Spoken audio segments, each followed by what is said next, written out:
तो दोस्तों, ये दृष्टि 2024 समसामयिकी घटनाओं का वार्षिक संकलन लेकर हम आए हैं। तो इससे ये जो है यूपी पीएससी आर ओ में बहुत ही यूजफुल है। तो इसमें कंटेंट जो है बहुत ही यूनिक रहता है और लगभग लगभग सभी करंट अफेयर इसी से जो है फंस जाते हैं। तो इसका अध्ययन करना है और कैसे करना है इसके बारे में आज हम पढ़ेंगे, और इसमें जो भी करंट दिया हुआ है उसको थोड़ा सा कवर करने का प्रयास करेंगे। तो अगर आपको वीडियो अच्छी लगे तो प्लीज़ सब्सक्राइब और लाइक ज़रूर करें, वीडियो को शेयर भी कर दें। तो चलो आज हम बात करते हैं ऐसे राष्ट्रीय प्रदेश पर। तो राष्ट्रीय प्रदेश है ब्राइबेट गुजरात वैश्विक शिखर सम्मेलन 2024 का आयोजन कब किया गया। तो ये 10 से 12 जनवरी 2024 के बीच किया गया था। वर्ष 2024 में इसका कौन सा संस्करण आयोजित किया गया था। तो इसका ये 10वां संस्करण था। पश्चिम बंगाल सरकार ने किस दिन को राज्य दिवस यानी पश्चिम बंगाल स्थापना दिवस के रूप में मनाने हेतु अधिसूचना जारी की है, और ये अधिसूचना 1 जनवरी 2024 को की है। तो कहा है पोइला बैसाख। क्या है ये? पोइला बैसाख के दिन जो है बंगाली नववर्ष का प्रथम दिन, इस दिन जो है बंगाल दिवस मनाने की उसने प्लानिंग की है। पश्चिम बंगाल सरकार ने किस गीत को राज्य गीत के रूप में अधिसूचित किया है। पश्चिम बंगाल ने, अब ये पूछ सकता है आपसे कि किस राज्य ने जो है राजगीत को अधिसूचित किया है हाल ही में। तो पश्चिम बंगाल ने राजगीत के रूप में क्या है, बांग्लार माटी। क्या? बांग्लार माटी, बांग्लार जल, रविन्द्रनाथ टैगोर द्वारा रचित इस बांग्लार माटी को जो है राजगीत के रूप में अधिसूचित किया है। केंद्रीय मंत्रिमंडल ने किस हवाई अड्डे को अंतर्राष्ट्रीय विमानपत्तन घोषित किया है। जो केंद्रीय मंत्रिमंडल ने किस हवाई अड्डे को अंतर्राष्ट्रीय विमानपत्तन के रूप में घोषित किया है, तो ये है सूरत हवाई अड्डा, गुजरात। कौन सा है? सूरत हवाई अड्डा, गुजरात को। भारत का पहला पूर्णतः integrated school of sustainability, Bharat का क्या है? पहला है और पूर्णता है। इंटीग्रेटेड स्कूल ऑफ सस्टेनेबिलिटी कहाँ लॉन्च किया गया है? तो ये आईआईटी कानपुर में लॉन्च किया गया है, और कोटक महिंद्रा और आईआईटी कानपुर की साझेदारी में है। तो ये आपसे पूछ सकता है कि ये जो लॉन्च किया गया है इंटीग्रेटेड स्कूल ऑफ सस्टेनेबिलिटी, ये किसकी साझेदारी में किया गया है? तो कोटक महिंद्रा और आईआईटी कानपुर के सहयोग से। कैश फार क्वेरी घोटाले मामले में संलिप्तता के कारण किस सांसद को लोकसभा से अयोग्य घोषित किया गया? कौन है ये? कैश फार क्वेरी घोटाले मामले में एक सांसद हैं, उनको जो है अयोग्य घोषित कर दिया गया है। तो उन सांसद का नाम क्या है? महुआ मोइत्रे। ये हाल ही में बहुत चर्चा में रहा है। और ये भी पूछ सकता है कि ये किस पार्टी से थी। तो ये अखिल भारतीय तृणमूल कांग्रेस थी। किससे? अखिल भारतीय तृणमूल कांग्रेस की पार्टी से थी, और इनका नाम था महुआ मोइत्रा किस लोकसभा सीट से? तो ये किस लोकसभा सीट से थी? तो ये कृष्णानगर पश्चिम बंगाल सीट से थी। कृष्णानगर पश्चिम बंगाल सीट से थी। किसके द्वारा क्राइम इन इंडिया 2022 रिपोर्ट जारी की गई है? ये आपसे पूछ सकते हैं कि किसके द्वारा क्राइम इंडिया 2022 रिपोर्ट जारी की गई है। तो ये रिपोर्ट राष्ट्रीय अपराध रिकॉर्ड ब्यूरो यानी एनसीआरबी द्वारा जो है जारी की गई है। रिपोर्ट के अनुसार प्रति लाख जनसंख्या पर अपराध दर्ज वर्ष 2021 के 445.9 से घटकर 2022 में कितनी रह गई है? तो ये विशेष इंपॉर्टेंट नहीं है, 422 रह गया है। प्रति लाख जनसंख्या पर सबसे कम अपराध किस महानगर में दर्ज किए गए? यानी जो अपराध की संख्या भी थी और वो भी प्रति लाख जनसंख्या पर। तो ये शहर आपका है कोलकाता। क्या है? कोलकाता। विश्व के पहले पोर्टेबल अस्पताल का अनावरण कहाँ किया गया? तो इसका अनावरण कहाँ किया गया? गुरुग्राम कहाँ है? हरियाणा में है। इस अस्पताल का नाम क्या होगा? तो इसका नाम होगा आरोग्य मैत्री एवं क्यूब, आरोग्य मैत्री एंड क्यूब। इससे किस परियोजना के तहत निर्मित किया गया है? तो जो ये हॉस्पिटल है, पोर्टेबल अस्पताल है, इसे किस योजना के तहत जो है निर्मित किया गया है? तो इसे जो है भीष्म परियोजना के तहत जो है विकसित किया जा रहा है। और आगे देखेंगे तो केंद्रीय मंत्रिमंडल ने विशेष रूप से संवेदनशील जनजातियों के लिए किस योजना को मंजूरी प्रदान की है? किससे संबंधित है? जनजातियों से संबंधित है। इसका नाम है प्रधानमंत्री जनमन। क्या नाम है इसका? प्रधानमंत्री जनमन योजना। ये किससे संबंधित है? संवेदनशील जनजातियों के लिए है। प्रधानमंत्री जनमन का विस्तारित रूप क्या है?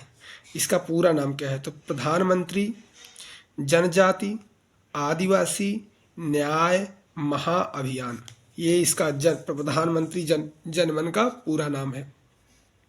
अगला है द हम्प नामक द्वितीय विश्व युद्ध संग्रहालय का उद्घाटन कहाँ किया गया? ये द हम्प नाम का एक द्वितीय विश्व युद्ध संग्रहालय है, इसका उद्घाटन कहाँ किया गया? तो इसका उद्घाटन पासीघाट अरुणाचल प्रदेश में किया गया।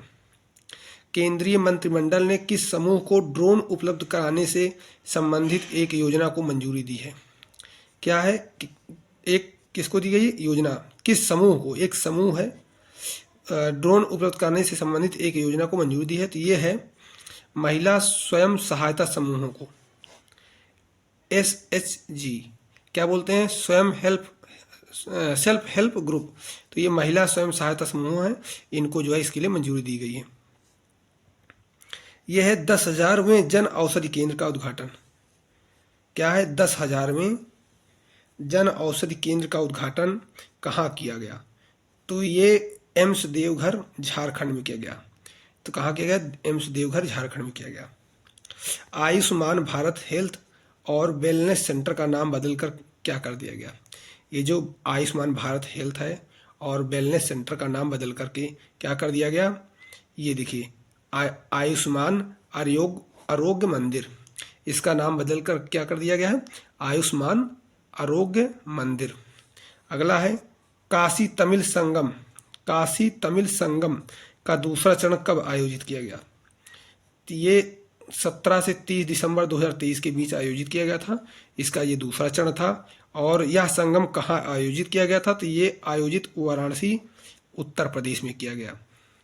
गुजरात ने किस मछली को राज मछली घोषित किया है? ये हर बार पेपर में 1-2 पक्षियों से संबंधित प्रश्न रहते हैं कि कहाँ घोषित किया गया है। तो गुजरात ने किस मछली को राज मछली, कैसी मछली? राज मछली घोषित किया है। तो ये हो जाएगी आपकी घोल मछली। कौन सी? घोल मछली। किस राज्य के रिस्पॉन्सिबल टूरिज्म मिशन को संयुक्त राष्ट्र विश्व पर्यटन संगठन यानी WTO की ग्लोबल केस स्टडी लिस्ट में शामिल किया गया है? तो ये गुजरात राज्य की रिस्पॉन्सिबल टूरिज्म मिशन को, इसको गुजरात राज्य की। तो ये गुजरात विश्व के पहले 3D प्रिंटेड मंदिर का अनावरण किया गया। विश्व के पहले 3D प्रिंटेड मंदिर का अनावरण कहाँ किया गया? तो ये है सिद्धिपेट। कहाँ है? सिद्धिपेट तेलंगाना में। कहाँ है ये? सिद्धिपेट तेलंगाना में। साथी पोर्टल किसके द्वारा लॉन्च किया गया? ये जो साथी पोर्टल है, ये पूछ सकता है कि किस मंत्रालय ने लॉन्च किया है? तो इसे जो है केंद्रीय शिक्षा मंत्रालय और IIT कानपुर द्वारा लॉन्च किया गया है। इसका नाम क्या है? साथी। और साथी का यहाँ पर जो है पूर्ण नाम पूछ सकता है साथी का। तो इसका होता है self assessment test and help for entrance examination. ये साथी का पूरा नाम है। अग्नि पहल किस मंत्रालय द्वारा लॉन्च की गई है? अब ये जो अग्नि पहल है, क्या नाम है इसका? अग्नि पहल। तो अग्नि पहल जो है केंद्रीय आयुष मंत्रालय द्वारा, किसके द्वारा? केंद्रीय आयुष मंत्रालय द्वारा जो है लॉन्च की गई है। अग्नि से तात्पर्य क्या है? अग्नि से तात्पर्य है आयुर्वेद ज्ञान नैपुण्य पहल। क्या है? आयुर्वेद ज्ञान नैपुण्य पहल। किस शहर में विकसित भारत संकल्प यात्रा, किस शहर में विकसित भारत संकल्प यात्रा, जो विकसित भारत संकल्प यात्रा है, इसका शुभारंभ कहाँ से किया गया था? तो इसका शुभारंभ खूंटी झारखंड से किया गया था। कहाँ से? खूंटी झारखंड से किया गया था। ये महत्वपूर्ण है, इसे आप लोग जो है थोड़ा सा इम्पोर्टेंट लगा देंगे। किस राज्य द्वारा हर बच्चे के लिए हर अधिकार अभियान लॉन्च किया गया है? कौन सा?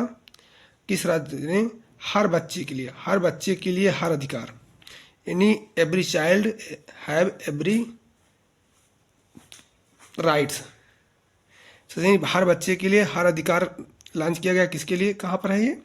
तो ये उत्तर प्रदेश सरकार ने इसे लॉन्च किया है, हर बच्चे के लिए हर अधिकार।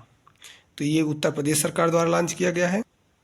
City investment to innovate integrated and sustain, इसको बोलते हैं सिटीज़ 2.0 चैलेंज, कहाँ लॉन्च किया गया है? तो ये इसे जो है नई दिल्ली में लॉन्च किया गया है। सिटीज़ 2.0 का मुख्य उद्देश्य क्या है? जो ये सिटीज़ 2.0 है, इसका उद्देश्य क्या है? तो इसका उद्देश्य है एकीकृत अपशिष्ट प्रबंधन। क्या है?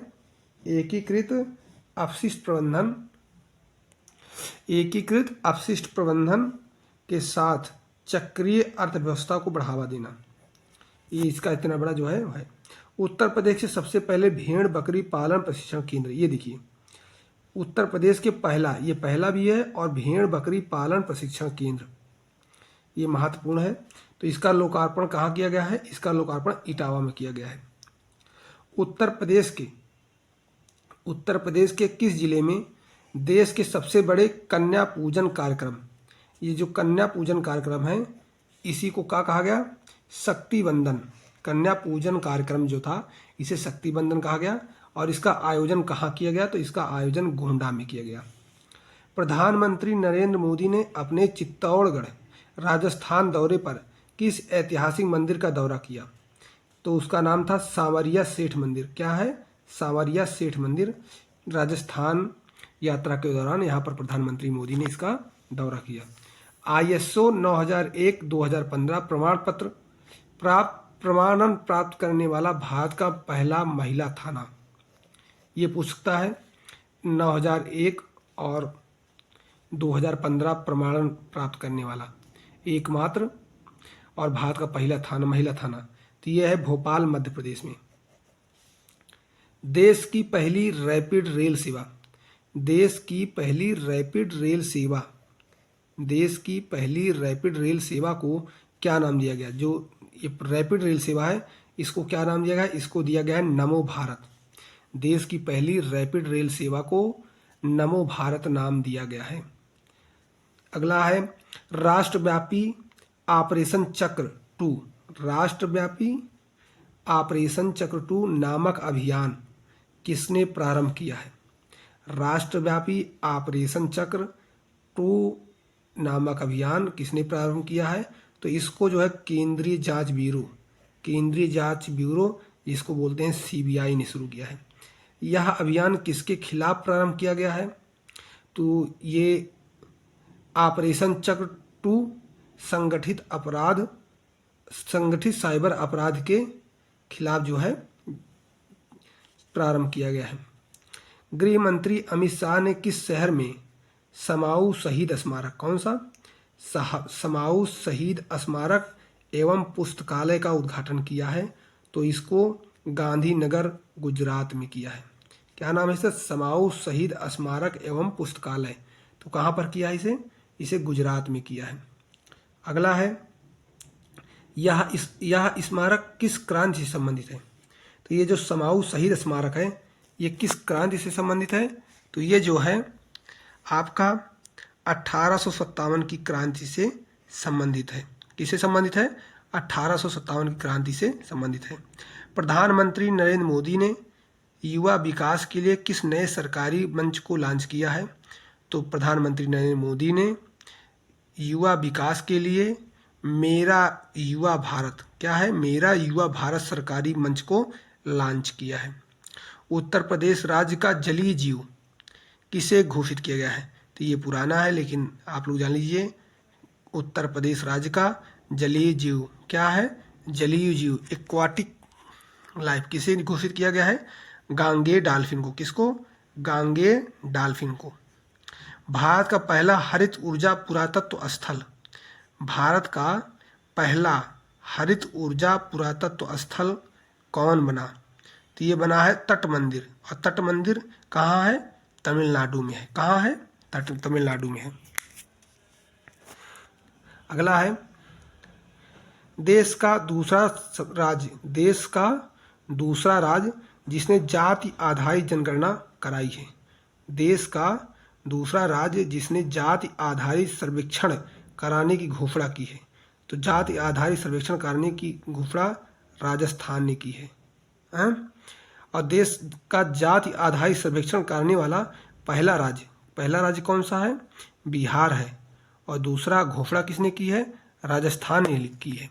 भारत की सबसे बड़ी पंप भंडारण परियोजना, भारत की सबसे बड़ी पंप भंडारण परियोजना की आधारशिला कहाँ रखी गई है? पंप भंडारण, तो ये रखी गई है नीमच मध्य प्रदेश में। इसकी क्षमता 1440 मेगावाट है। अगला है अक्टूबर 2023 में बाढ़ के कारण खबरों में नहीं रही दक्षिण लोनक झील। क्या है? लोनक झील किस राज्य में है? तो ये है सिक्किम में। ये आपका जो है जीएस में आ सकता है, भूगोल में, और यहाँ करंट में भी आ सकता है।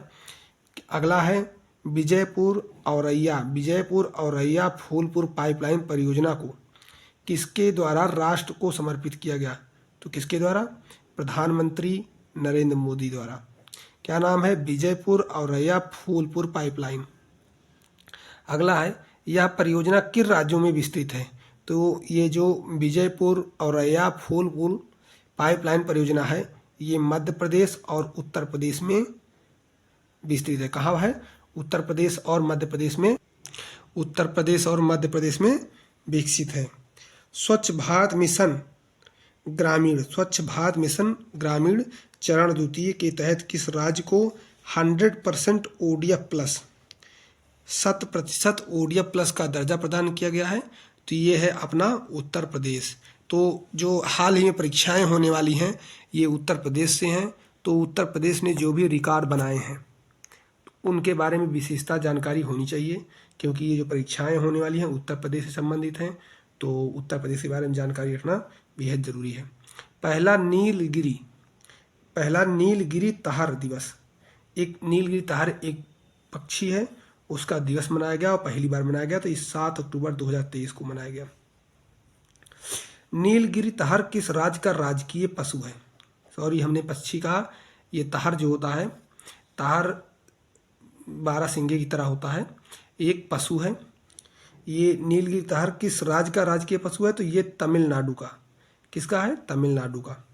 उसके पुराने संसद भवन को अब किस नाम से जाना जाएगा? जो पुराना संसद भवन है इसे अब संविधान सदन, क्या कहा जाएगा? संविधान सदन के नाम से जाना जाएगा। और 19 सितंबर 2023 से इसका ये नाम रख दिया गया।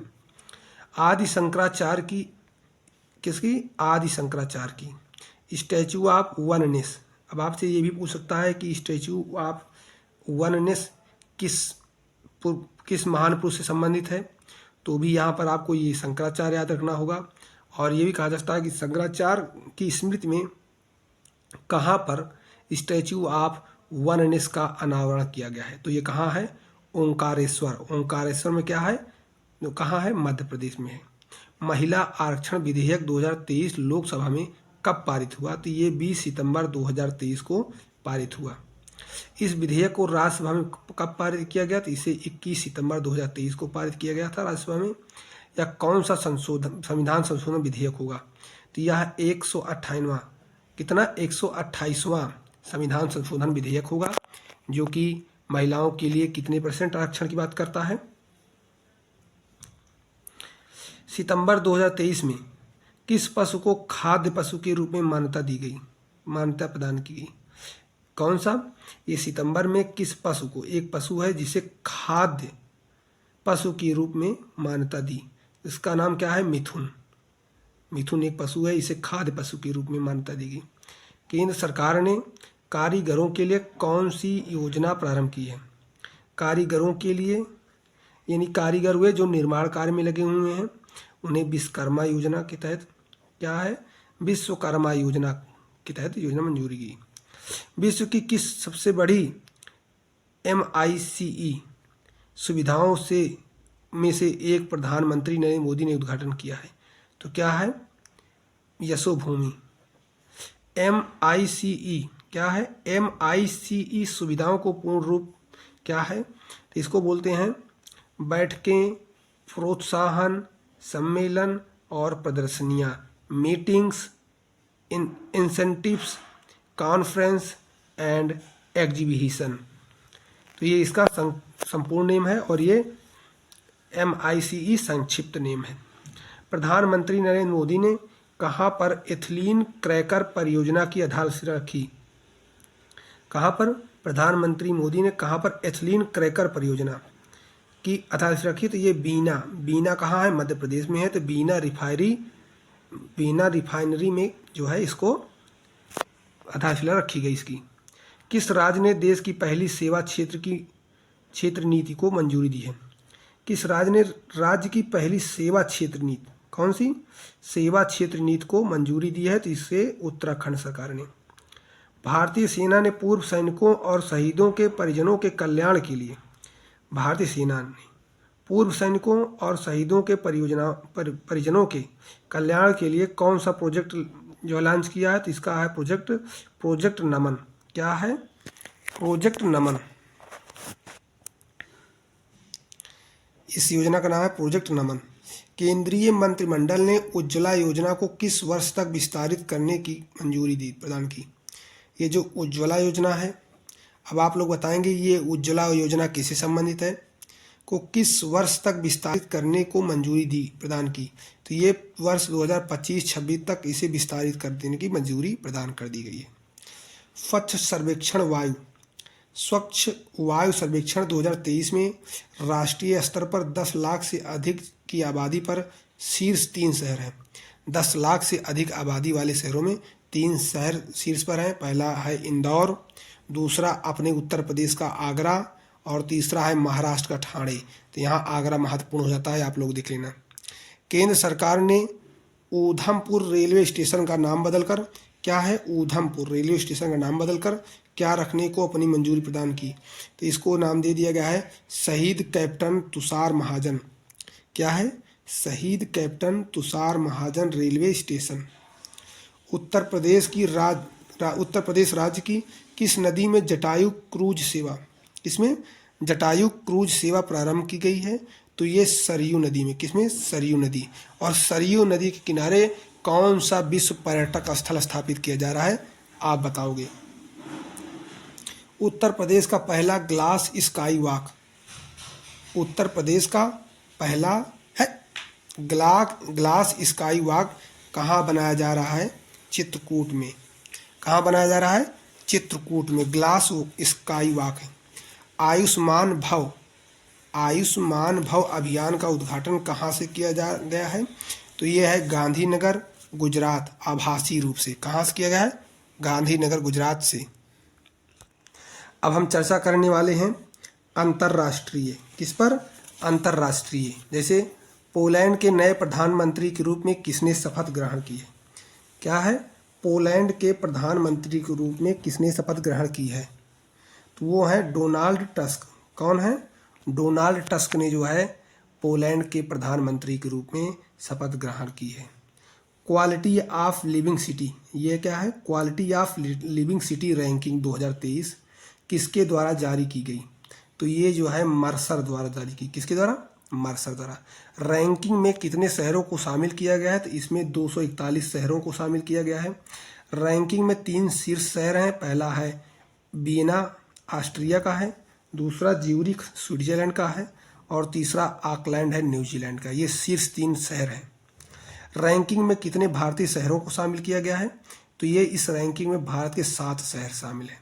ये शहर हैं 153वीं रैंक है हैदराबाद तेलंगाना की, 154वें स्थान पर है पुणे महाराष्ट्र, 156वें पर बेंगलुरु कर्नाटक है, और 161वें पर चेन्नई तमिलनाडु है, 164वें पर मुंबई महाराष्ट्र है और 170वें पर कोलकाता पश्चिम बंगाल है और 172वें स्तर पर नई दिल्ली दिल्ली है। ग्लोबल रिवर सिटीज़ अलायंस, इसको क्या बोल रहे हैं? ग्लोबल रिवर सिटीज़ अलायंस कहाँ लॉन्च किया गया? ये GRCA global river cities alliance कहाँ? इसे दुबई में लॉन्च किया गया। इस अलायंस में भारत समेत कितने देश शामिल हैं? तो इस अलायंस में भारत भी शामिल है, इसलिए महत्वपूर्ण होता है। इसे कब किया गया था? इसे COP 28 के दौरान। तो इसमें 11 देश, भारत सहित 11 देश हैं। इस अलायंस में शामिल देश के नाम इस प्रकार हैं: Bharat, Denmark, Cambodia, Japan, Bhutan, Australia, Netherland, मिस्र, घाना, हंगरी और अमेरिका। इसमें 11 देश शामिल हैं। अगला है, किस शहर की मेजबानी में global partnership on artificial intelligence शिखर सम्मेलन का आयोजन किया गया? तो शहर कौन सा है? शहर की मेजबानी में, इसे पूछा किस शहर की मेजबानी में, तो ये शहर है अपना नई दिल्ली। तो नई दिल्ली की मेजबानी में global partnership on artificial intelligence शिखर सम्मेलन का आयोजन किया गया। किस देश के राष्ट्रपति विलियम समोई रूटो भारत की आधिकारिक यात्रा पर आए? ये आए हैं केन्या से। क्या नाम है? विलियम समोई रूटो, ये केन्या के जो है राष्ट्रपति हैं। अमूर्त सांस्कृतिक धरोहर के संरक्षण के लिए अंतर सरकारी समिति का 18वां सत्र आयोजित किया गया है। ये 5 से 8 दिसंबर 2023 के बीच। इस बैठक का आयोजन कसाने बोत्सवाना में किया गया था। तो ये जो अमूर्त सांस्कृतिक धरोहर संरक्षण के लिए जो बैठक हुई थी, इसका आयोजन कसाने बोत्सवाना में किया गया। इसका आयोजन किसके द्वारा किया गया? तो इसका आयोजन यूनेस्को के द्वारा किया जाता है। तो आपको पता ही है कि जो अंतर्राष्ट्रीय महत्व के स्थल हैं या प्राकृतिक स्थल हैं, उनको संरक्षण प्रदान किया जाता है। तो इन्हें जो है यूनेस्को मान्यता देता है। इसमें किस भारतीय नृत्य को मानवता की एक अमूर्त सांस्कृतिक धरोहर घोषित किया गया है? ये अच्छा प्रश्न है। ये आयोजन जो हुआ था यूनेस्को का कसाने बोत्सवाना में, यहाँ पर भारतीय नृत्य को मान्यता दी गई। इसमें एक अमूर्त सांस्कृतिक धरोहर के रूप में। तो ये क्या है? गरबा। और गरबा कहाँ मनाया जाता है? इसे आप लोग कमेंट बॉक्स में लिखेंगे। यूनेस्को की इस सूची में शामिल होने वाली या भारत की कौन सी अमूर्त सांस्कृतिक धरोहर है? तो इसके शामिल होने में ये 15वीं है। तो इसका मतलब है कि अब तक टोटल 15 अमूर्त सांस्कृतिक धरोहर शामिल हो गई हैं। Time person of the year 2023 किसे चुना गया है? अच्छा प्रश्न है ये। Time person of the year 2023 किसे चुना गया है? तो इसमें टेलर स्विफ्ट हैं। क्या नाम है इनका? इनका नाम है टेलर स्विफ्ट और ये अमेरिकी पॉप गायिका और अभिनेत्री हैं। CEO of the year, CEO of the year 2023 किसे घोषित किया गया है? तो ये हैं सैम आल्टमैन ओपन AI के। तो इन्हें जो है CEO ऑफ द ईयर घोषित किया गया या चुना गया। एथलीट ऑफ द ईयर क्या है? Athlete of the year 2023, athlete of the year 2023 Lionel Messi को जो है चुना गया है। दुनिया की 100 सबसे शक्तिशाली महिलाओं की सूची में किसके द्वारा जारी? इसे फोर्ब्स द्वारा जारी की जाती है। किसके द्वारा? फोर्ब्स द्वारा जारी की जाती है। इस सूची में 3 महिलाएं हैं। पहला हैं उर्सुला वान डेर लियन, अध्यक्ष यूरोपीय आयोग की हैं। क्रिस्टीना लेगार्ड, अध्यक्ष हैं यूरोपीय सेंट्रल बैंक की। और कमला हैरिस हैं, उपराष्ट्रपति कहाँ की? अमेरिका की। तो 3 महिलाएं हैं, दुनिया की सबसे शक्तिशाली महिलाएं हैं और इस सूची को फोर्ब्स जारी करता है। सूची में कितनी भारतीय महिलाओं को शामिल किया गया है? ये अच्छा प्रश्न है क्योंकि भारतीयों से संबंधित है। तो इसमें 4 महिलाएं हैं और इन महिलाओं में पहले पर है 32वीं रैंक है निर्मला सीतारमण का। भारतीय परिप्रेक्ष्य में पहला रैंक है और पूरे ओवरऑल सूची में इनकी 32वीं रैंक है निर्मला सीतारमण की। और निर्मला सीतारमण इस समय वर्तमान में किस पद पर हैं? आप लोग कमेंट बॉक्स में लिखें। रोशनी नाडर मल्होत्रा, ये इनकी समग्र रैंकिंग 60 है। और सोमा मंडल इनकी 70 है। और किरण मजूमदार शाह इनकी रैंकिंग जो है 76 है। अगला है किस देश ने चीन के बेल्ट एंड रोड इनिशिएटिव से बाहर होने की घोषणा की? चीन का एक जो है बहुत ही बड़ी परियोजना है जिसको बोलते हैं one belt one road initiative. क्या बोलते हैं? One road one initiative. तो ये चीन की बेल्ट एंड रोड इनिशिएटिव से बाहर होने के लिए इटली ने जो है घोषणा की है।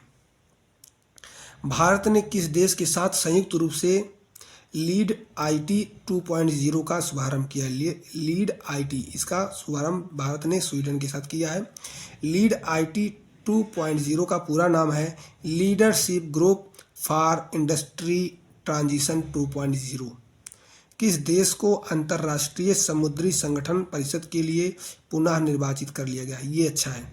IMO, इंटरनेशनल मैरीन ऑर्गेनाइजेशन, अंतर्राष्ट्रीय समुद्री संगठन परिषद के लिए पुनः निर्वाचित कर लिया गया। तो ये अपना देश भारत है। भारत को किस द्विवर्षीय कार्यकाल के लिए चुना गया है? तो भारत 24 और 25 के लिए चुना गया है। जलवायु परिवर्तन प्रदर्शन सूचकांक 2024 किसके द्वारा जारी किया गया? तो जलवायु परिवर्तन प्रदर्शन सूचकांक 2024 किसके द्वारा जारी किया गया? तो ये German watch new climate institute of climate action network international द्वारा लॉन्च किया गया। सूचकांक में कितने देशों को शामिल किया गया? तो इसमें 63 देशों को शामिल किया गया और यूरोपीय संघ भी है। तो यूरोपीय संघ में 1 से अधिक देश हैं। सूचकांक में प्रथम 3 स्थानों पर रैंकिंग कोई नहीं है, प्रथम 3 स्थानों पर कोई नहीं है। और चौथे से डेनमार्क है, एस्टोनिया और फिलीपींस है क्रम से। सूचकांक में भारत की रैंकिंग जो है 7 है। भारत की रैंकिंग क्या है? 7 है। किसने ग्लोबल कूलिंग वॉच 2023 रिपोर्ट जारी की? Global cooling watch report 2023 report जारी की है। तो इसे संयुक्त राष्ट्र पर्यावरण कार्यक्रम ने जारी की है। इसे यूनेप कहा जाता है। और आप लोग कमेंट बॉक्स में बताएंगे कि यूनेप का मुख्यालय कहाँ है। रिपोर्ट के अनुसार वर्ष 2022 में शीतलन संबंधी ग्रीन हाउस गैस उत्सर्जनों में G20 देशों की कितने प्रतिशत हिस्सेदारी थी? तो इसमें कितनी प्रतिशत हिस्सेदारी थी? तो ये थी 82% हिस्सेदारी। अर्ली वार्निंग्स फॉर ऑल पहल किसके द्वारा शुभारंभ की गई है? तो ये संयुक्त राष्ट्र द्वारा शुभारंभ की गई है। इस पहल का उद्देश्य क्या है? इसका उद्देश्य है वर्ष 2022 तक सभी को खतरनाक मौसम और प्राकृतिक आपदाओं से सुरक्षित करना। इसका मतलब है अर्ली वार्निंग फॉर ऑल पहल। तो ये जो है इसका उद्देश्य है 2027 तक सभी को खतरनाक मौसम और प्राकृतिक आपदाओं से सुरक्षित रखना या सुरक्षित कर। यूनिसेफ ने किस देश के सहयोग से ग्रीन राइजिंग पहल को लॉन्च किया है? तो ये पहल जो है यूनिसेफ ने भारत के सहयोग से जो है लॉन्च किया है। यह पहल कहाँ लॉन्च की गई? तो ये पहल जो है COP28 कॉन्फ्रेंस ऑफ पार्टीज के 28वें शिखर सम्मेलन में, जो कि दुबई में आयोजित थी, वहाँ पर जो है ये लॉन्च की गई। वाइज शिखर सम्मेलन का 11वां संस्करण कतर दोहा में आयोजित किया गया है। वाइज का विस्तृत नाम रूप है world innovation summit for education. यह किस थीम पर आधारित थी? तो इसका था रचनात्मक प्रवाह, कृत्रिम बुद्धिमत्ता के युग में मानव का विकास, यानी AI का विकास। किस भारतीय को वाइज प्राइज फॉर एजुकेशन से सम्मानित किया गया? किसको? एक भारतीय हैं, ये महत्वपूर्ण है, इनको वाइज प्राइज फॉर एजुकेशन से सम्मानित किया गया। तो इनका नाम है सफीना हुसैन और ये पहली भारतीय महिला भी हैं, सफीना हुसैन। इन्हें वाइज पुरस्कार से सम्मानित किया गया। न्यूजीलैंड का प्रधानमंत्री किसे नियुक्त किया गया है? तो क्रिस्टोफर लक्सन को न्यूजीलैंड का प्रधानमंत्री नियुक्त किया गया है। कौन सा मंदिर परिसर इटली के पोम्पेई को पीछे छोड़कर विश्व का 8वां आश्चर्य बन चुका है? तो ये है अंकोर वाट मंदिर कंबोडिया। ये विश्व का 8वां आश्चर्य बन गया है अंकोर वाट मंदिर कंबोडिया। अफ्रीकी देश लाइबेरिया का राष्ट्रपति किसे चुना गया? तो जोसेफ बोकाई को। किसको? जोसेफ बोकाई को। एपेक लीडर वीक 2023 का आयोजन सैन फ्रांसिस्को USA में किया गया। थीम था इसका इस लीडरशिप वीक का थीम था सबके लिए लचीले और संधारणीय भविष्य का निर्माण। लग्जमबर्ग का नया प्रधानमंत्री ल्यूक फ्रीडेन को बनाया गया है। मालदीव के नए राष्ट्रपति के रूप में डॉक्टर मोहम्मद मुइज़्ज़ू ने जो है शपथ लिया है। चक्रवात मिथिली कहाँ पर आया था? तो ये बंगाल की खाड़ी में आया था। और इस चक्रवात का नामकरण इस बार किसने किया है? मालदीव ने किया है। इस चक्रवात से मुख्यतः कौन से देश प्रभावित थे? तो इस चक्रवात से बांग्लादेश और भारत जो है प्रभावित थे। मिथिली से जो है भारत और बांग्लादेश प्रभावित थे। इनोवेशन हैंडशेक कहाँ से लॉन्च किया गया? क्या नाम है इसका? Innovation handshake. तो इनोवेशन हैंडशेक जो है सैन फ्रांसिस्को से लॉन्च किया गया। और इसका उद्देश्य क्या है? इसका उद्देश्य है भारत और अमेरिका के बीच द्विपक्षीय तकनीकी संबंधों को मजबूत करना। कौन सा देश आधिकारिक रूप से treaty on conventional armed forces in Europe से बाहर हो गया? तो इससे बाहर हो गया कौन? रूस बाहर हो गया। QS विश्व यूनिवर्सिटी रैंकिंग एशिया 2024 के किसके द्वारा जारी की गई? तो इसका है क्वाक्वेरेली साइमंड्स। क्या नाम है? क्वाक्वेरेली साइमंड्स के द्वारा लॉन्च किया गया, या इसका 16वां संस्करण था। और इस रैंकिंग में सर्वाधिक संस्थान भारत से, और इस रैंकिंग में सर्वाधिक संस्थान कहाँ से थे? भारत से, लगभग 148। रैंकिंग में शीर्ष स्थान कौन सा सर? तो इस रैंकिंग में शीर्ष स्थान पेकिंग विश्वविद्यालय कौन था? पेकिंग विश्वविद्यालय चीन का जो है इसमें प्रथम स्थान पर था। और भारत में इस रैंकिंग में भारत का शीर्ष स्थान IIT बॉम्बे, जिसकी रैंकिंग क्या थी? 40वीं थी। किसने इकोलॉजिकल थ्रेट रिपोर्ट 2023 जारी की है? तो Institute for Economics and Peace ने, IEP ने जारी की है। क्या? Ecological threat report. Voice of global south शिखर सम्मेलन कहाँ आयोजित किया? इस सम्मेलन की अध्यक्षता इसे 17 नवंबर 2023 को आयोजित किया गया था, और इसकी अध्यक्षता प्रधानमंत्री नरेंद्र मोदी ने की थी। और इस सम्मेलन का पहला संस्करण जनवरी 2023 में आयोजित किया गया था। और किसने 2023 state of climate services health report जारी की है? तो इसे WMO विश्व मौसम विज्ञान संगठन ने जारी की है। क्या? 2023 state of climate services health report. पारे पर मिनीमाता कन्वेंशन के पक्षकारों के सम्मेलन की 5वीं बैठक COP5 कहाँ पर आयोजित की गई? तो इसकी जिनेवा स्विट्जरलैंड में की गई थी।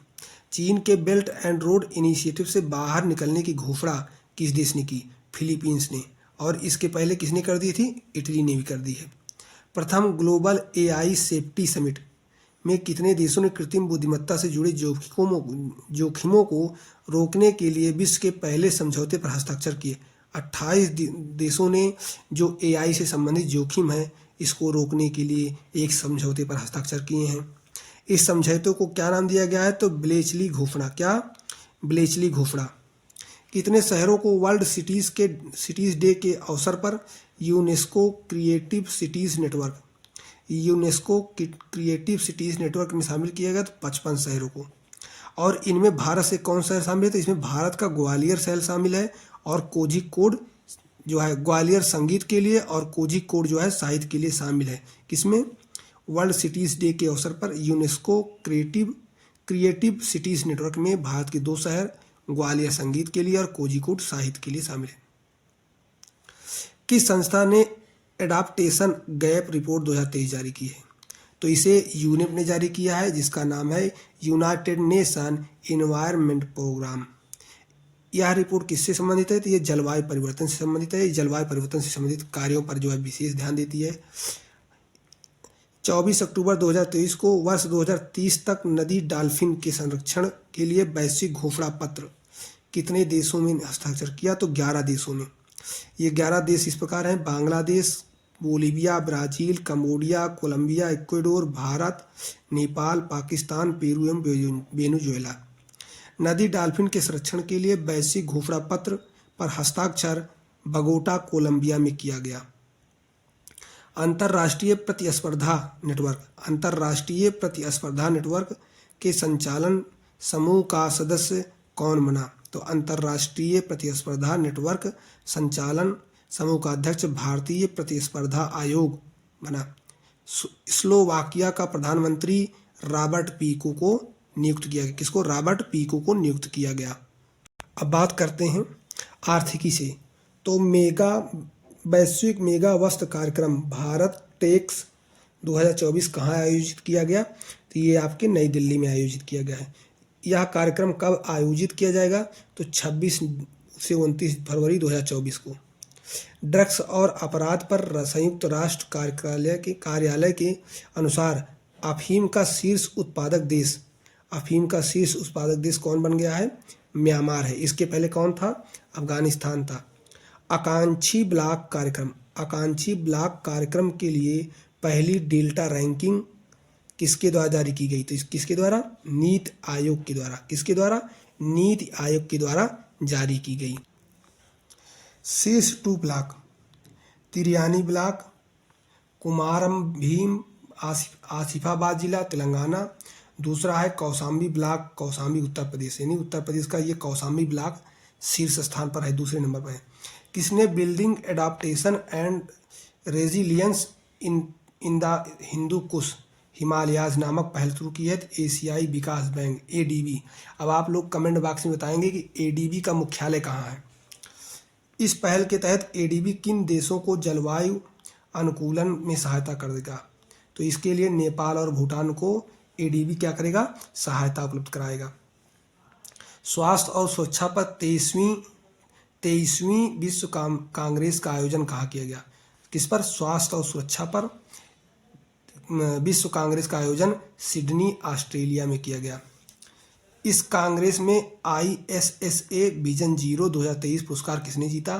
तो कर्मचारी राज्य बीमा निगम ने इसे जो है प्राप्त किया। ग्लोबल ड्राउट स्नैपशॉट 2023 रिपोर्ट किसने जारी की? तो इसे UNCCD ने जारी की है। ग्लोबल क्रेडिट आउटलुक 2024 किसके द्वारा जारी की गई? तो S&P ग्लोबल रेटिंग्स के द्वारा। भारत किस वर्ष तक विश्व की तीसरी सबसे बड़ी अर्थव्यवस्था हो जाएगा? ये प्रश्न अच्छा है। तो ये 2030 तक भारत दुनिया में तीसरी सबसे बड़ी अर्थव्यवस्था बन जाएगा। 9वां इंडिया फूड एक्सपो, कौन सा? फूड एक्सपो 2023 कहाँ आयोजित किया गया? तो ये फूड एक्सपो लखनऊ में आयोजित किया गया। यह फूड एक्सपो किसके द्वारा आयोजित किया जाता है? तो ये इंडियन इंडस्ट्रीज एसोसिएशन द्वारा। भागीदार देश इसमें वियतनाम था। एशिया का सबसे बड़ा ओपन एयर वार्षिक व्यापार मेला क्या है? ओपन एयर वार्षिक व्यापार मेला कहाँ पर है? बाली यात्रा कहाँ पर आयोजित किया गया? कटक, उड़ीसा में। कहाँ? कटक, उड़ीसा में। किस राज्य ने देश के पहले टेलीकॉम सेंटर ऑफ एक्सीलेंस के निर्माण को मंजूरी दी? तो टेलीकॉम सेंटर ऑफ एक्सीलेंस की मंजूरी उत्तर प्रदेश ने दी है। यह सेंटर उत्तर प्रदेश के किस जिले में स्थापित किया जाएगा? तो ये जो है सहारनपुर, उत्तर प्रदेश के सहारनपुर में स्थापित किया जाएगा। ग्रीन बिल्डिंग्स कांग्रेस 2023 का आयोजन चेन्नई, तमिलनाडु में किया गया। हैमफेस्ट इंडिया 2023 का आयोजन साइंस सिटी अहमदाबाद, गुजरात में किया गया। यूरेशियन बिजनेस समिट 2023 का आयोजन लंदन में किया गया। BBC द्वारा 100 प्रेरक और प्रभावशाली महिलाओं की सूची में, किसके द्वारा? BBC द्वारा 100 प्रेरक और प्रभावशाली महिलाओं की सूची में कितने भारतीय महिलाओं को शामिल किया गया? तो ये महिलाएं हैं 4। हरमनप्रीत कौर खेल श्रेणी, दिया मिर्जा मनोरंजन श्रेणी, जेत सुनमा तेंजिन पालमो संस्कृत और शैक्षणिक श्रेणी, आरती कुमार राव जलवायु पायनियर श्रेणी में जो है इन्हें शामिल किया गया है। भारत की सबसे तेज सोलर इलेक्ट्रिक बोट का अनावरण कहाँ किया गया?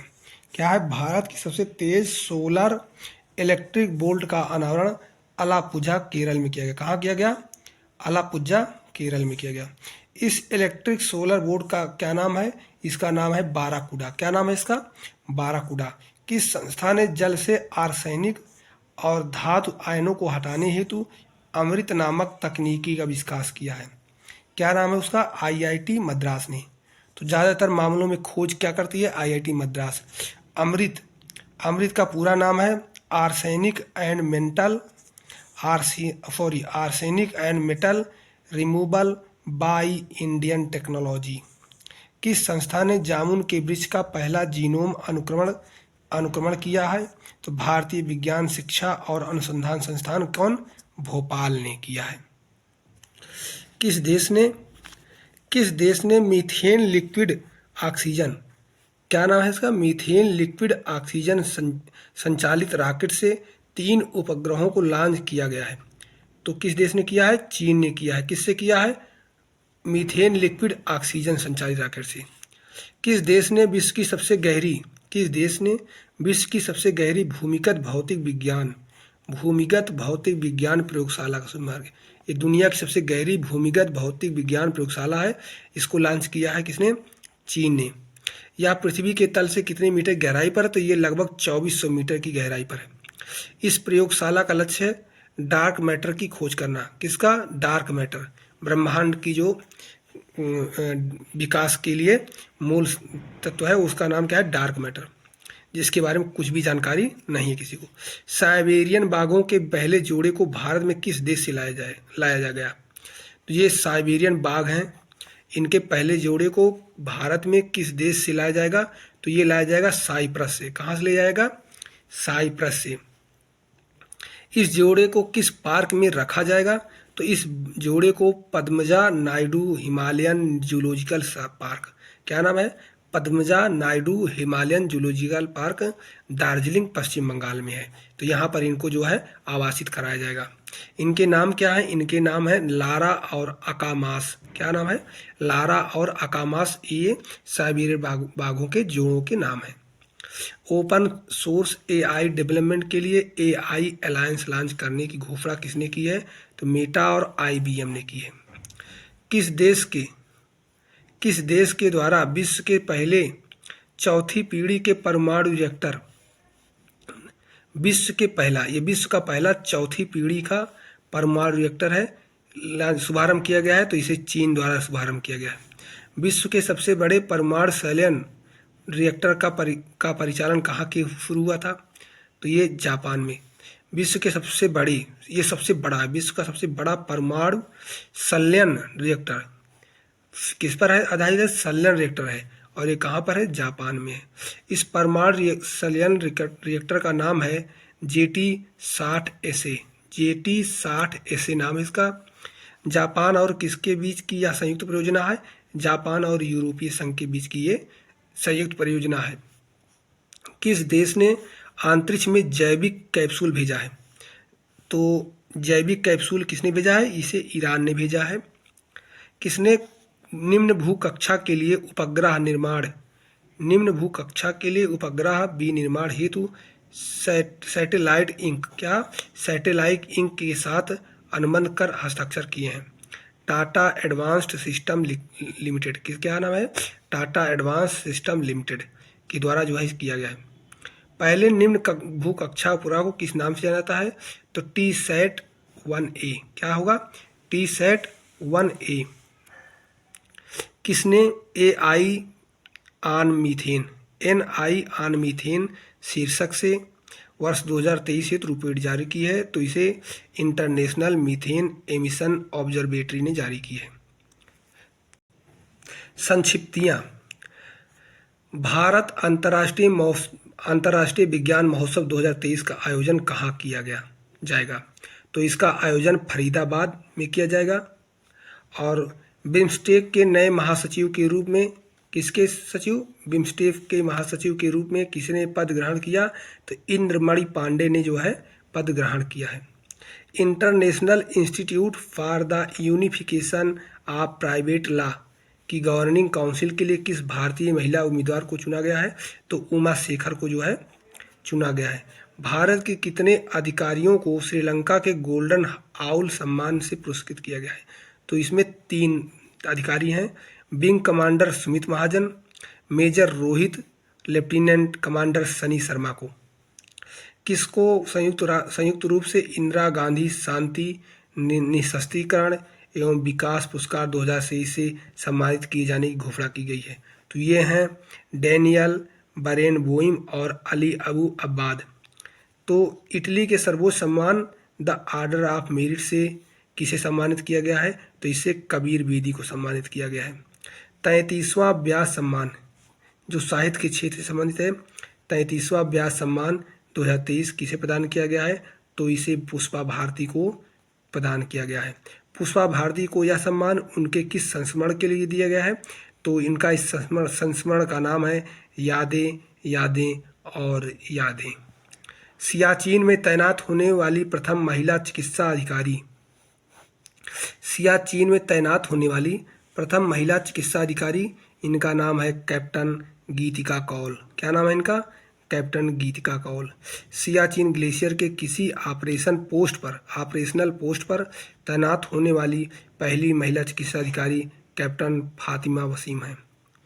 भारत के किसी विश्वविद्यालय में सीनेट सदस्य मनोनीत होने वाली पहली ट्रांसजेंडर, क्या है? सीनेट, विश्वविद्यालय में सीनेट सदस्य मनोनीत होने वाली पहली ट्रांसजेंडर बनी है रेशमा प्रसाद। क्या नाम है इनका? रेशमा प्रसाद है। रेशमा प्रसाद को किस विश्वविद्यालय में सीनेट सदस्य मनोनीत किया गया है? तो इन्हें पटना विश्वविद्यालय में सीनेट मनोनीत किया गया। अंतर्राष्ट्रीय गीता महोत्सव, ये बहुत ही महत्वपूर्ण है। अंतर्राष्ट्रीय गीता महोत्सव का आयोजन कहाँ किया गया? तो ये कुरुक्षेत्र हरियाणा में किया गया। इस महोत्सव का सहभागी राज्य असम है। गीता महोत्सव का सहभागी राज्य क्या है? कौन सा है? असम है। ऑक्सफोर्ड डिक्शनरी ने किस शब्द को वर्ड ऑफ द ईयर 2023 घोषित किया है? तो ये शब्द है रिज। क्या नाम है इसका? रिज है। और रिज किसका संक्षिप्त रूप है? तो रिज है क्या? चरिश्मा या करिश्मा का संक्षिप्त रूप है। कोप 28 में किस भारतीय संस्थान को ग्रीन यूनिवर्सिटी अवार्ड से सम्मानित किया गया? तो कोप 28 में आईआईटी मंडी को ग्रीन यूनिवर्सिटी अवार्ड से सम्मानित किया गया है। भारतीय वानिकी अनुसंधान एवं शिक्षा परिषद देहरादून की पहली महिला महानिदेशक के रूप में किसे नियुक्त किया गया? तो कंचन देवी को नियुक्त किया गया। भारतीय नौसेना के एक युद्धपोत की कमान संभालने वाली पहली महिला अधिकारी कौन बनी है?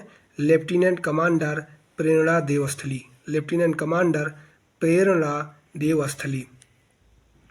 भारत की पहली महिला एड&डी कैंप स्क्वाड्रन लीडर मनीषा पीढ़ी। अब बात करेंगे हम किस पर? खेल पर। तो टेनिस प्रीमियर लीग, क्या नाम है? टेनिस प्रीमियर लीग 2023 का आयोजन कहाँ किया गया? तो इसका आयोजन पुणे महाराष्ट्र में किया गया। किस टीम ने खिताब अपने नाम किया? तो बेंगलुरु एसजी मवेरिक्स ने जो है ये पुरस्कार अपने नाम किया। WF बैडमिंटन पुरस्कार 2023 कहाँ वितरित किए गए? तो ये हांगझाऊ चीन में वितरित किए गए हैं। वर्ष के सर्वश्रेष्ठ पुरुष खिलाड़ी का पुरस्कार किसे प्रदान किया गया है? तो सियो सेयोंग जे, ये दक्षिण कोरिया के हैं, इनको जो है पुरस्कार प्रदान किया गया है। वर्ष की सर्वश्रेष्ठ महिला खिलाड़ी का पुरस्कार आन से योंग, ये भी दक्षिण कोरिया से हैं। 35वें फुकेट किंग्स कप रेगाटा 2023 का आयोजन फुकेट थाईलैंड में किया गया था। और किस भारतीय महिला नाविक ने इसके लगातार दूसरे संस्करण में स्वर्ण पदक जीता? तो आनंदी चंद्रावकर। क्या है? आनंदी चंद्रावकर।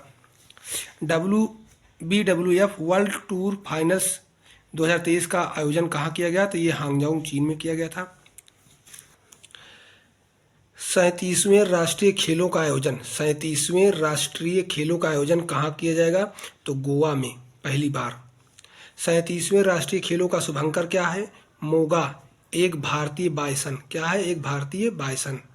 किस टीम ने पदक तालिका में शीर्ष स्थान प्राप्त किया? तो महाराष्ट्र ने जो है शीर्ष स्थान प्राप्त किया।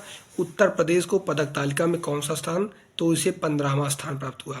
37वें राष्ट्रीय खेल 2023 की राजा भलींद्र सिंह ट्रॉफी किस टीम को प्रदान की गई? तो महाराष्ट्र को दी गई। सर्वश्रेष्ठ पुरुष एथलीट किसे घोषित किया गया? श्री हरि नटराज, ये तैराकी में है। और सर्वश्रेष्ठ महिला एथलीट ये हैं संयुक्त प्रसेन काले, ये महाराष्ट्र, और प्रणीत नायक उड़ीसा से, दोनों जिम्नास्टिक में हैं।